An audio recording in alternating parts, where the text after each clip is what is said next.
Hi, I'm Wendy from He'll Start Nutrition, Health and Wellness, and welcome to the Are You Really Going to Eat That podcast. I am a huge foodie and I'm also a qualified nutritionist. And I started this podcast because I really wanted to talk about food quite a lot actually, but also it was really important for me to help people cut through the headlines. There is constant contradictory noise around food and nutrition. And in this podcast, I give you my honest opinion, my hopefully educated opinion.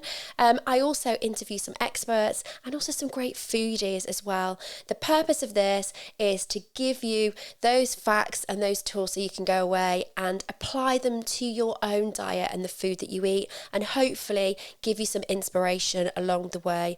It comes with a word of warning though, don't listen while you're hungry. This week, I'm going to have a little bit of fun. So if you are a regular listener, you might be able to guess this. And if you're not, why not play along? So episode 59 of the Are You Really Going to Eat That podcast? And we are going to discuss what I really eat. So this week what I wanted to do was I've been a bit harsh on you the last few weeks. There's been some pretty hardcore episodes out there. We've talked a little bit about self-sabotage and it's a real issue, but I wanted to have a little bit of fun with you and get back to what I enjoy about the podcast. And whilst I love sharing tips and stuff, I think I wanted to reconnect with you guys about why the podcast is called what it is. The podcast is called Are You Really Going to Eat That?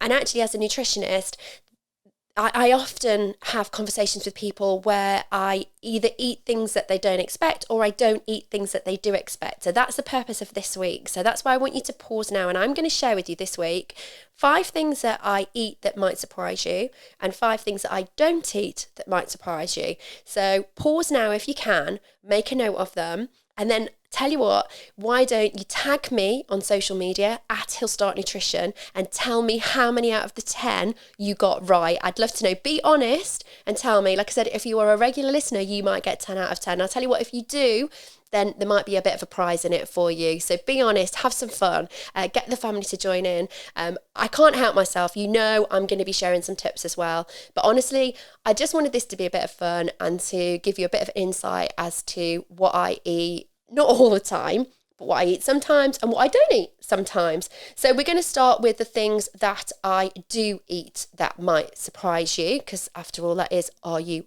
really going to eat that? And the first thing that I am going to talk about is potatoes.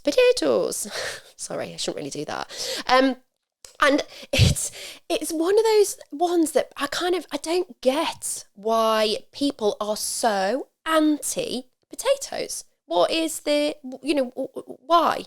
So we have eaten potatoes for an extremely long time. As a child, my diet was probably far too much of an emphasis on potatoes. But actually, you know what? They are not the demon that they are made out to be. Now, if you are going to eat mashed potatoes with shed loads of butter every day, fair enough. That's not probably the healthiest option. But if you're going to eat a gorgeous jacket potato with the skin on, you're getting fibre from the skin, you're getting nutrients from the potato. It is a fairly balanced meal. Put some protein with that and you've got a really good, healthy meal.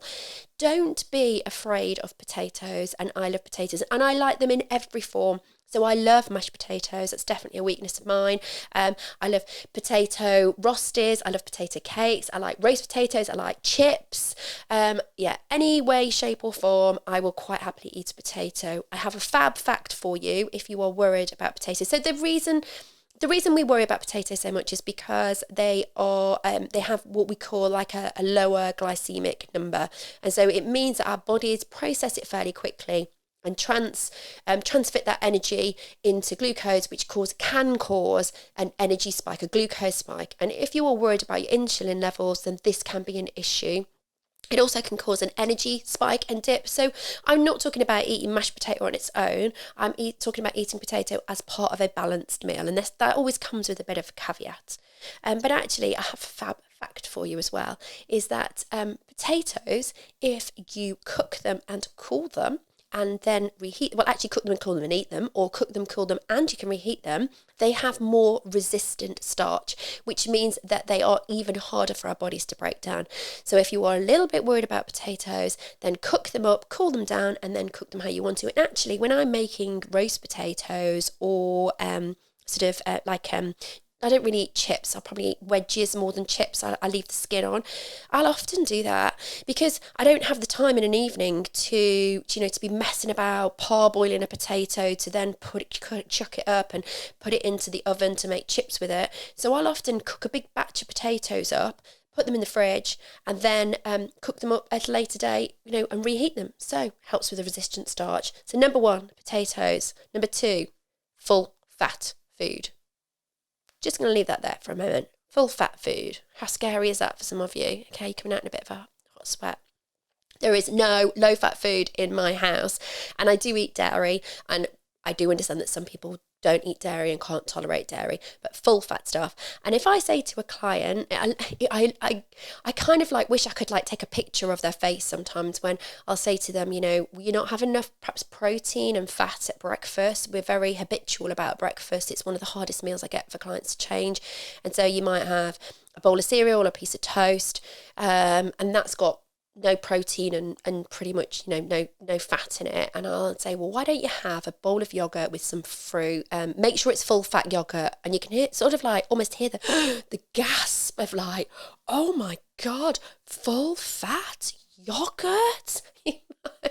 Seriously, guys, that's how yogurt comes out. It doesn't come out low fat. I don't eat food that's been messed with. That's not one of the 5. So don't eat food that's been messed with. So yogurt, full fat yogurt is how it's meant to be. Full fat cheese, I can't even imagine low fat cheese. What is the point of that? What does that taste like? I don't even want to imagine it. Milk in our house is full fat. So yeah, full fat dairy, definitely. I want you to eat in moderation. Now, I'm not saying that I eat vats of full fat yogurt, but I eat a small amount. And actually, I have eaten low fat yogurt. I've not eaten low fat cheese, but I have eaten low fat yogurt, or I don't recall eating low fat cheese, let's say. I have eaten low fat yogurt, and I feel very unsatisfied after I've had it. It's thin, it's insipid, it doesn't have a great deal of taste, whereas actually just a couple of tablespoons of really good quality full fat yogurt, yeah, I'm happy. I'm full. I'm getting some fairly good fats out of it. Have a listen to 2 weeks' time for the fats episode. It's not out yet, but it will be out soon. And it's good, it's not, I won't say it's good for you. These are not all things that are super, super healthy, but actually I'd rather have that than something that's been messed with. Alcohol.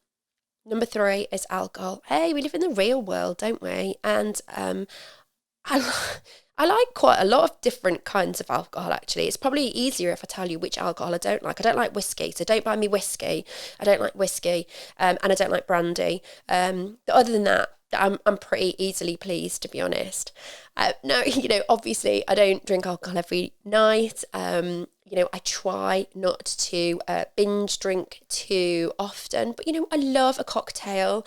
If I'm on holiday, one of the things I love more than anything is kind of sitting with a nice glass of wine or a cocktail, having a look at the view. It's part of that experience. I love going to the local pub. I drink Guinness in the local pub, and I love that. I love having a night out, having a laugh with friends and stuff. It doesn't have to have alcohol in it. If you choose not to, that's fine. But actually, you know what? A little bit is not going to hurt you. Just drink in moderation, which is what I do, and give your liver a rest. My top tip, if you like a drink, is don't have 2 consecutive nights on the pop. Have a day off. Give your liver a chance to recover, at least a day off. Number 4 is bread. Now, any of the regular listeners would have had that in their top 5. I know you would. So bread is definitely on my list of foods to eat, and it is definitely the one after alcohol probably, but it's definitely a different environment, but it's the one that gets the most amount of comments when I am at meetings, networking events, or in a crowd of people that don't necessarily know me very well. And the minute I pick up a sandwich or anything, they're like, oh, you're eating bread. And I have to say my bread of choice is sourdough. And I've written a blog post about this recently. So if you pop on to hillstart.me.uk/sourdough, and I've written about why nutritionists talk about sourdough so much, because there is a little bit of science around it. But I really like the taste. Honestly, guys, even if it was good for me and I didn't like the taste of it, I wouldn't be having it. But I love bread, and particularly I love sourdough. So if you are listening to this thinking, I can't eat bread, unless you're a celiac, you probably can. But actually, if you're a bit nervous about it and you haven't eaten bread for a long time, then try sourdough and see how that makes you feel. If you think that you've got a little bit of an intolerance or you have a reaction to it, sourdough is kinder to the gut. It's easier to digest. Like I said, all the reasons if you download the blog post. But give sourdough a try and see. I am not advocating plastic white bread, as I call it, filled with additives that last for 6 months. That's not natural.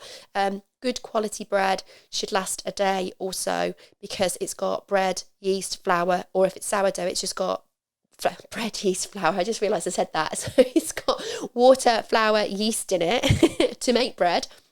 Or if it's sourdough, it's just got water and flour in it and a little bit of salt. Because actually the starter and the process that you make sourdough bread with is the sourdough starter. I love sourdough. Yeah, download it. So bread is number 4. And number 5 is peanut butter. I love peanut butter. I really like almond butter as well. But I really, really like peanut butter. And I didn't have peanut butter in the house for years because I just thought it was devil's food, to be honest. You're not allowed to eat peanut butter, surely. It's filled with fat and it's processed and stuff. And actually, it isn't. Get really good quality peanut butter. You can make your own if you want to, but get really good quality peanut butter, which is just peanuts, maybe a little bit of salt. Just peanuts. Peanut butter, proper peanut butter is just peanuts in a processor. They have protein and they have really great fats, good fats that we need for hormones and for cell production. We need good fat. We need it for our brain health as well. So a spoonful of peanut butter before I'm doing the podcast, I can remember what I'm going to talk about, would be good, wouldn't it? But peanut butter, almond butter, all of those, they're really good for you. Do not vilify them. Again, look at the label. If you're buying the one that's got 15 ingredients in it, that's not peanut butter. That's some kind of adulterate something that, just has the name peanut on the label. The stuff that I buy is 100% peanuts with a tiny bit of salt in them. And that's what you should be eating. They're really, really good for you. So that's my 5. How did you get on with the 5 things that I eat that might surprise you? And now we're going to move on to the 5 things that I don't eat that might surprise you. I think I might have given some of these away. Eat or take, let's say. So the number 1 that I'm going to do isn't actually a food, and it's multivitamins. And you guys know how, if you listen to this, how I feel about mass sort of vitamin use. My motto on vitamins and food is, don't buy food from the place that you buy your fuel for your car, and don't buy your vitamins from the place that you buy your food. And if you follow those 2 rules, you won't go too far wrong. But why don't I take a multivitamin? Now, I'm not saying I don't take a vitamin at all. That's not true. My issue with multivitamins is that they are not specific. So some people will benefit from a multivitamin, but that's not appropriate for me. And people are always very surprised by the lack of vitamin supplements that I take. I think they automatically assume that a nutritionist is going to be on some green powder for breakfast and a red powder at lunch and a handful of vitamins at breakfast and a handful before they go to bed. And no, that doesn't happen in my house. It is food over supplements first. My issue with multivitamins is that it is for everybody, not for you. If you come to see me as a client and you need to take some vitamins, you may be put on a multivitamin, but it's much more likely that you'll be given specific vitamins that suit your needs. And that's what I do with myself. I suppose the one caveat for that is taking vitamin D3. Make sure it's D3. But taking vitamin D in the winter, which I do recommend to everybody in the Northern Hemisphere, because we just can't get vitamin D from the sun, and that's where we get it from. But other than that, it should be bespoke to you. and it should be, you should have a review. It should be regularly reviewed. And if a multivitamin is right for you, that's fine, but it isn't for me. I eat loads of fruit, loads of vegetables. And so for me, if I need something, it's going to be something very specific, and probably for a short amount of time, not for a long amount of time. Number 2, and I'm being a bit of a cheat here, so you might not get this one, but I would say meat and eggs, unless I know where it's come from. So I'm not a vegan. You guys know I'm not a vegan. I'm not a vegetarian either, but I do eat a predominantly plant-based whole food diet. What that means is every meal that I eat, I think about what vegetables I'm having, all the other components first, and if I'm having meat, it is the second, it's the last source. And the reason I say I don't eat meat or eggs unless I know where they're coming from is that I am very disillusioned and very concerned about the health of the animals and the food that we are eating.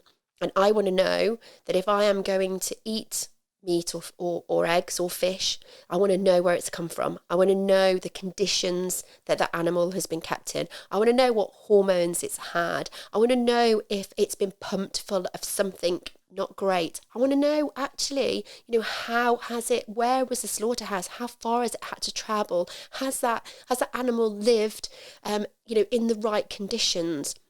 And I totally understand that some people don't want to eat meat at all, and I fully respect that.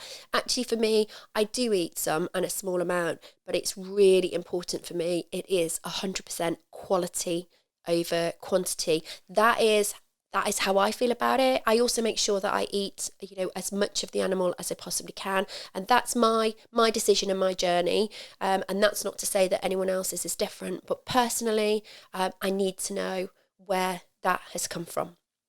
Number 3 is fizzy pop. I don't get it at all. I just don't get it, and I certainly don't have sweeteners. So I used to have Coke, Diet Coke, all of those. But for me, the issue with kind of it now is those sweeteners, and it's really sweeteners that is the number one issue that I have. If you are going to drink pop, as I called it as a child, I'm gonna be a little bit controversial here and say that I would rather you have the full sugar version if you're going to have it. Artificial sweeteners are just not good in any way, shape or form. So get rid of those. Get rid of the pop if you can. It's not good for your teeth, guys. I am 40, I'll be 47, I think maybe 48 when this podcast goes out. No fillings, no pop. Do the math. So none of that and no artificial sweeteners. Number 4 is fruit. Now, I'm not saying I don't eat fruit, but I don't eat fruit on its own. And the reason I don't eat fruit on its own, and this is quite one that might surprise you guys, is twofold really. The first one is digestively, it doesn't really agree with me. Fruit on its own seems to hit my stomach and just make me feel a little bit bloated, a little bit acidic.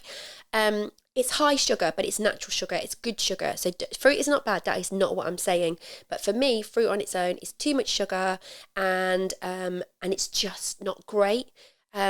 Fruit with almonds, fruit with peanut butter, an apple with some cheese. You can see where I'm going with this, can't you? So I do eat fruit, but I only ever eat fruit when it's with something else, when it's with something that has fat in it, and often when it's with something that has protein in it. And what that does for me is balance it out. So firstly, it stops my stomach digesting it too quickly. So it stops that kind of acidy feeling, that like uncomfortable feeling.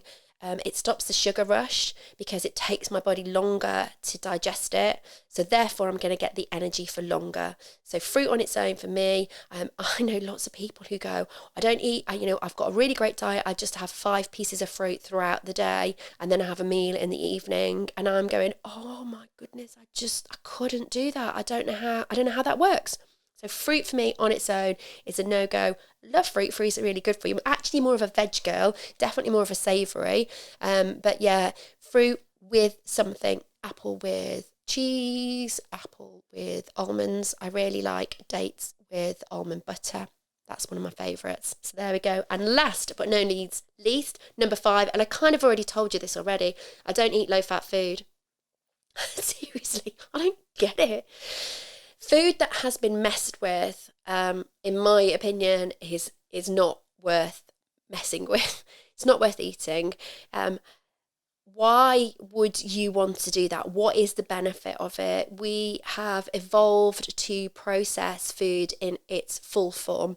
And for me, I want to eat food that is most like its original form. Yes, we cook things, and there is an argument about, having raw foods and things like that. So I get that, some of you might comment on that. But for me, kind of removing fat from dairy just doesn't, I don't really see the point. I just would rather you had less of it. Or swap to an alternative. I love nut milks. So, if dairy is not for you, or you just don't want to have full fat milk, and you're watching, your unsaturated fats, saturated fats, I always get mixed up. So you're watching your saturated fats, then, that's fine. Swap it over for an alternative. Don't go for a low fat. Go for something different. So, if you want to reduce your saturated fats and you feel that milk is the issue, then why not go for a nut milk? If it's cheese, then have less cheese, have cheese on less days. And that really is how my diet has evolved over time, is not that I eat masses and masses of full fat food, is that I just don't eat low fat, and just eat less of the real stuff and buy better quality. Because if you eat less of it, you can buy better quality, which means that then you can, where, you can buy small farm cheeses, you buy your meat from the local butchers or the local farm shop, even better. You can see the cows in the fields and you know where it's come from. All good for me. So there they are, my top 5 things that I don't eat, and the top 5 things that I do eat that might surprise you or might not. And hopefully I've given you some reasons behind it as well. Like I said, this is a very personal episode. This is kind of a lot of the reasons why the podcast was called what it was, is because this is the conversation that I have pretty much every day with people. So I thought I'd share it with you and explain my choices. They don't have to be yours, but I'd really love your thoughts. We don't all have to agree. So feel free to come on and tell me about it. And don't forget that if you did join in at the beginning and you wrote down, let me know, tag me at Hillstart Nutrition and let me know how many you got right. And if you got 10 out of 10, I'll send you a prize. That's it for this week. It was a short one. Join me next week. I've got a fab interview with Kate Lyman over from the States, and she's just lovely. I really, really enjoyed talking to her. So interview with Kate next week, and all I've got to say to you now is, what have you got for tea?